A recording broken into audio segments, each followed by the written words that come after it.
Hello, I'm Doctor of Traditional Chinese Medicine Christiane Parrott. In my first webinar, I introduced you to Chinese medicine and briefly touched upon the 5 elements theory. Today, I will go into further detail about this theory and how to use it in your daily life. The 5 elements in Chinese medicine are earth, metal, water, wood, and fire. Each of these elements is associated with a particular color, flavor, emotion, time of day, time of year, and most importantly, each element is paired with one set of yin and yang organs, except for the fire element, which has 2 sets.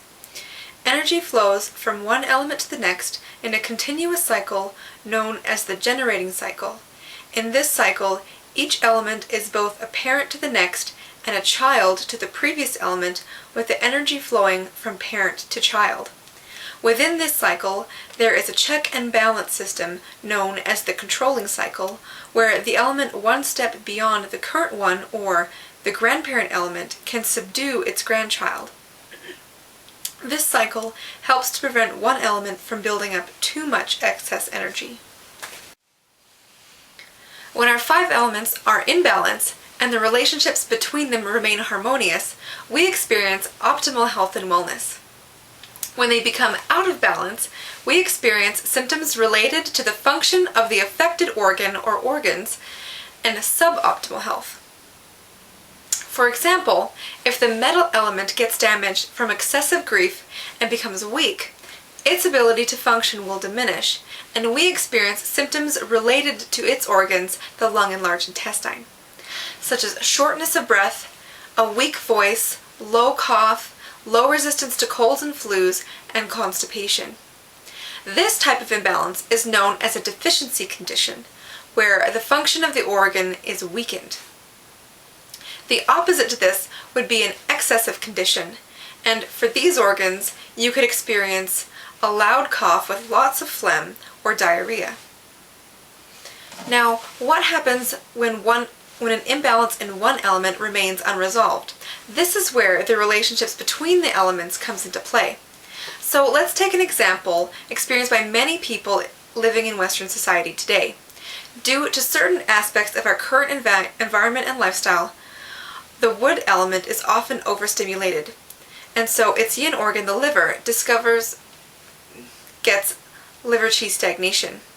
This can result in such symptoms as PMS, headaches, irritability, intercostal or rib pain, mild to moderate depression, and frequent sighing. The wood element controls the earth element, and when it is in excess for a period of time, it can weaken the earth element and create problems with its yin and yang organs, the spleen and stomach.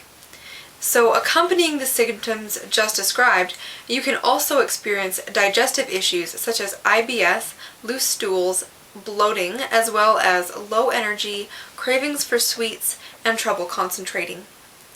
If left unchecked over a long period of time, this pattern can escalate in severity, and the qi stagnation transforms into an excessive yang condition known as liver fire.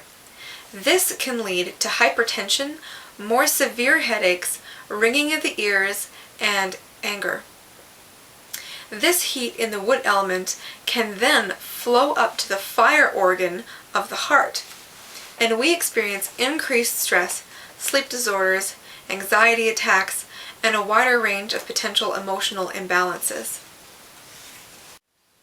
So, now that we better understand how our organs behave when they're out of balance, what can you do to help keep your 5 elements in balance and promote long-term good health? We have a few simple rules that you can follow. Generally speaking, foods related to a particular element will work to enhance its energy. Remember though, that anything in excess can actually be damaging rather than beneficial. An excellent element to keep this in mind with is with the earth element and the spleen. Sweet foods nourish it. However, our modern sweet foods are so excessively sweet that they actually cause further damage to this earth element, and we crave sweets more, creating a vicious cycle. The types of sweet foods we recommend are those found in nature, such as carrots, sweet potatoes, rice, porridge, dates, and squashes. When dealing with an overstimulated element, as in our previous example, you can use the controlling cycle to your advantage and increase food for the grandparent element. So for an overstimulated wood element, you would eat foods that nourish the metal element to increase its ability to control it. Another way to boost an element is to eat foods that boost its parent element. The parent will then transfer some of its excess energy to the child. This is a great way to incorporate a larger amount of variety of colors and flavors into your diet, as well as to prevent the parent from developing a deficiency by being drained by a deficient child. Another way to drain excessive energy from an organ is to subdue its child element, creating a greater demand for the parental energy. However, this particular method of using the 5 elements theory is better left to a qualified acupuncturist. For some people, these simple dietary solutions will be enough to obtain the desired result of balance between the 5 elements. However, for those who are too far out of balance for diet alone to be effective, this is where meeting with a certified professional such as myself comes in. A doctor of traditional Chinese medicine will conduct a thorough health assessment to determine your diagnosis in Chinese medicine, and then discuss with you a treatment plan, most often consisting of acupuncture and Chinese herbal therapy, along with a diet and lifestyle changes to help you achieve your goals of health and wellness. Understanding and applying the theory of 5 elements is a fun, easy, and creative way to help keep your body in balance and in good health. The generating cycle and the relationship between parent and child elements is easily applied to boost a weak element, and the controlling cycle with the relationship of grandparent and grandchild elements can be artfully applied to subdue an overactive element. Remember that each element requires attention to stay healthy and balanced, so our diet should consist of a variety of colors, flavors, and food groups.